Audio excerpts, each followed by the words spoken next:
Twin boys. No worries. Yeah.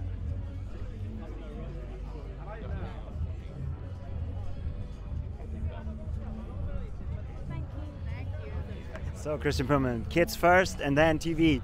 Yeah, Con- have to prioritize. Yeah, of course. The future, the next generation. Of course. Congratulations to the podium today. Was it the race that you expected? Sort of. Like you always know that they will race aggressively from the front on the swim, and maybe we caught up a little bit easy with when Magnus came by, and we pushed on. I don't know, like 10-15k.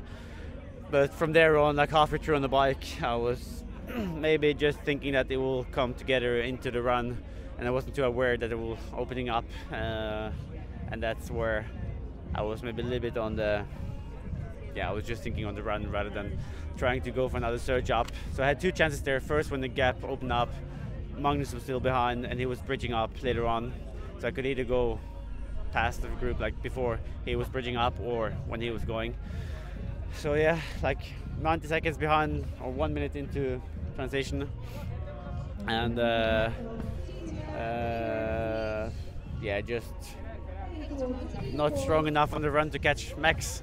It was still like a solid run, and it's good to have the season started, but it's still always annoying to see someone 20 seconds in front and coming in there and grabbing that finish line tape and see it on the floor when you're getting there. That's not the feeling you want. Was it a surprise for you that he was so fast on the run? Not really. I was more surprised of him in Kona, that he was running so strongly, and he was the one really pushing me to my deepest I've ever been to stay on the podium there. So that's also when I saw that like Alistair and Kyle was sort of fading back, then I still thought that he would be quite endurance-based and hold the distance right, because that's what he did in Kona. Was it difficult to find the right tactics on the run, or isn't there a tactic, just go as fast as you can because the positions switch all the time? No, like you just go on your pace really, and like you expect the people to fade off, and it doesn't really matter if I catch someone after lap 4 or lap 5.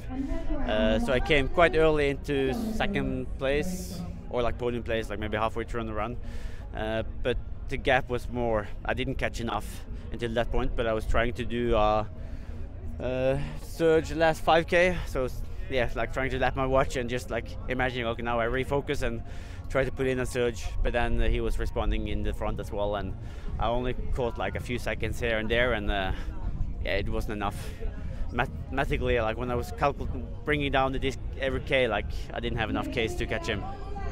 But it looked like if you would catch him, we could see it from here, and you see you're coming closer, but there was a discussion. I was catching, but I didn't catch enough. Yeah. So if you are 50 seconds behind with 5k to go, and you are 35 seconds with 2.5k, like you do the math in your head and you try to convince, okay, yeah, and. Congratulations that you can do the math then on this pace.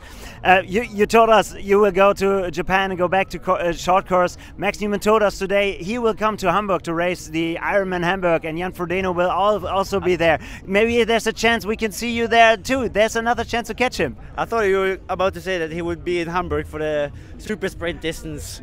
So now I'm actually a bit disappointed he's not doing the shortest of the shortest. But yeah, I think yeah, no Ironman for me this year, and then it's Kona again next year, and yeah. So we leave it for today, and we'll ask another day. Thank you, Christian Blumenfeld. Thank you so much.